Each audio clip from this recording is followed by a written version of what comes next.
ठाणे महापालिकांना कर्मचाऱ्यांच्या वारसांची सर्व अनुकंपा प्रकरणे फेब्रुवारीपर्यंत मार्गी लागणार असल्याची माहिती भाजपा आमदार संजय केळकर यांनी जनसेवकाचा जनसंवाद या कार्यक्रमात माध्यमांना दिली।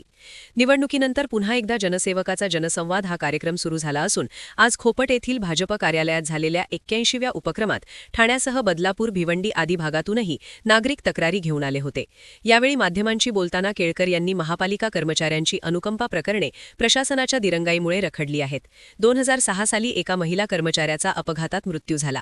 त्यानंतर आज तागायत त्यांच्या वारसाला अनुकंपा तत्वावर नोकरी मिळाली नाही, तर कोरोना काळात मृत्यू पावलेल्या 2 कर्मचाऱ्यांच्या वारसांची प्रकरणे लाल फितीत अडकून पडली आहेत।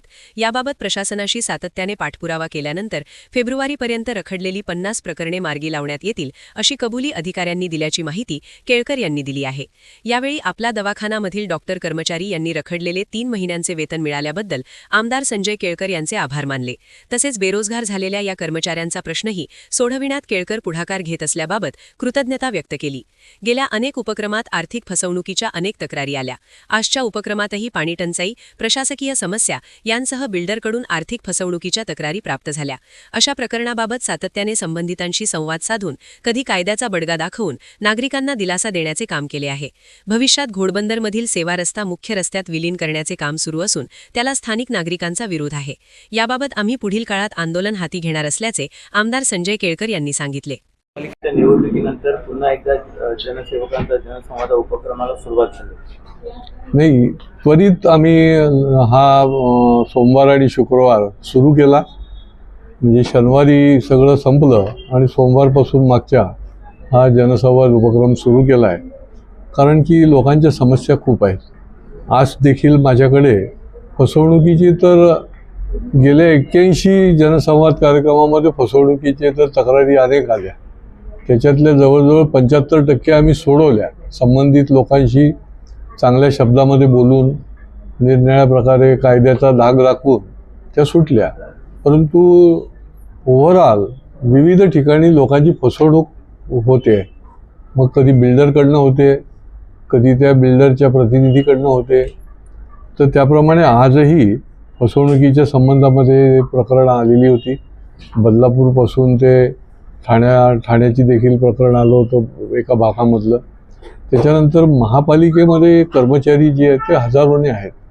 त्यांचे अनेक विषय जे आहेत ना, ते एक वर्ष ते खेटा घालत आहेत। अनेक विषय आम्ही सोडवलेले जरी असले तरी देखील अनुकंपाचे जे विषय आहेत, आता माझ्याकडे आज जे आले होते ते 2006ला त्यांची आई ॲक्सिडेंटमध्ये गेली, तेव्हापासून त्यांना अनुकंपामध्ये अजून मिळालेलं नव्हतं। उरलेले 2 जण जे होते त्यांनाही कोविडच्या काळामध्ये त्यांचे पालक वारले, तर त्यांना अनुकंपामध्ये। तर ही जी काही दप्तर दिरंगाई आहे, तर त्याच्याविरुद्ध सातत्याने पाठपुरावा करून त्यांच्या डोक्यावर बसूनच करायला लागतं। आणि त्याच्यामुळे आता त्यांनी कबूल केलं आहे की फेब्रुवारीपर्यंत आम्ही ही सगळी प्रकरणं जी आहेत ती 50 लोकांची जवळजवळ शिल्लक आहेत अनुकंपाची, ती आम्ही मार्गी लावू। बाकी पाण्याचा विषय, दुसरा एक घोडबंदरवासियांना भेडसावणारा विषय जो आहे तो पुन्हा आता ऐरणीवर आला आहे निवडणुकीच्या नंतर, की ही जी सर्व्हिस रस्ता आहे त्याचं विलिनीकरण मुख्य रस्त्याला करायला मुळात या घोडबंदरवासियांचा विरोध आहे। आणि त्याच्यामुळे त्या ठिकाणी काम थांबवण्याचा विषय जो आहे तो झाला होता। तिथले लोक रस्त्यावर आले, मी पण गेलो होतो। परंतु जे काम थांबलं तर तिथे खड्डे जे आहेत ते तसेच बाकी आहेत आणि त्याच्यामुळे तिथे मोठ्या प्रमाणामध्ये ॲक्सिडेंटची भीती निर्माण झालेली आहे। आणि हा विरोध त्यांचा कायम असल्यामुळे तो देखील विषय पुढच्या काळामध्ये आम्ही मार्गी लावणार आहोत।